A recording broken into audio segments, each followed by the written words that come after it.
മുഖ്യമന്ത്രി പിണറായി വിജയന് തുറന്ന കത്തെഴുതിയ പോലീസ് ഉദ്യോഗസ്ഥൻ സസ്പെൻഷൻ. ആറന്മുള സ്റ്റേഷനിലെ മുതിർന്ന CPO ഉമേഷ് വള്ളികുന്നത്തിനെതിരെയാണ് സസ്പെൻഡ് ചെയ്തത്. പോലീസ് ഉദ്യോഗസ്ഥർക്കിടയിലെ ഗുണ്ടാബന്ധത്തെ വിമർശിച്ചുകൊണ്ടുള്ളതായിരുന്നു കത്ത്.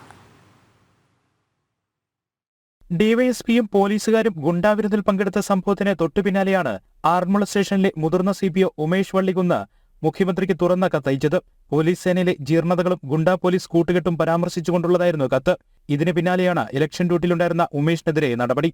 മേലുദ്യോഗസ്ഥരെ മോശമായി ചിത്രീകരിച്ചു, അനുമതിയില്ലാതെ മുഖ്യമന്ത്രിക്ക് കത്തയച്ചു തുടങ്ങിയ കാരണങ്ങൾ സസ്പെൻഷൻ ഉത്തരവിലുണ്ട്. കഴിഞ്ഞ ദിവസം അങ്കമാലിയിലെ ഗുണ്ടയുടെ വീട്ടിൽ വെച്ച് DYSP പിടിയിലാകുകയും സസ്പെൻഷൻ നടപടികളൊക്കെ ഉണ്ടായി.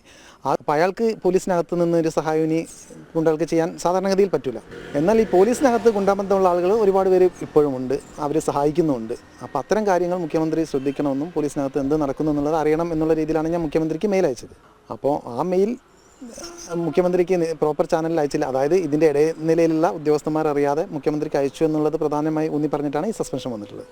സേനയിലെ തെറ്റുകൾ ചൂണ്ടിക്കാണിച്ചതിന് തനിക്കെതിരെ നാളുകളായി ഉയർന്ന ഉദ്യോഗസ്ഥർ പ്രതികാര ബുദ്ധിയോടെ പെരുമാറുന്നുണ്ടെന്നും അണിയറയിൽ തന്നെ പിരിച്ചുവിടാനുള്ള നീക്കം നടക്കുന്നുണ്ടെന്നും ഉമേഷ് പറയുന്നു. മാത്രമല്ല എൻ്റെ തുടർച്ചയായിട്ടുള്ള ഒരുപാട് അച്ചടക്ക നടപടികൾ കൂട്ടിക്കെട്ടിക്കൊണ്ട് ഒരു പിരിച്ചുവിടൽ നടപടിയിലേക്ക് നീങ്ങാനുള്ള പരിപാടികൾ നടക്കുന്നുണ്ടെന്ന് അറിവ് കിട്ടിയിട്ടുണ്ട്. പോലീസ് സ്റ്റേഷൻ ആറന്മുള സ്റ്റേഷനിൽ വന്ന് ജോലി ചെയ്തു. നമ്മുടെ ജോലി ചെയ്ത് പോകുന്നതിനിടയിൽ CIയുടെ ഭാഗത്തു നിന്നും കഞ്ചാവ് കേസ് പ്രതിയെ ബസ് കയറ്റിവിടാനുള്ള നിർദ്ദേശം വരുന്നത്. ആ നിർദ്ദേശം അനുസരിക്കാതിരുന്നതിൻ്റെ പേരിൽ പിന്നെ നമ്മളും CI ആയിട്ടുള്ള ബന്ധം തെറ്റുന്നു. ഇത് മൂന്നാം തവണയാണ് ഉമേഷ് വള്ളികുന്ന് സസ്പെൻഷൻ നടപടി നേരിടുന്നത്. ജനം, പത്തനംതിട്ട.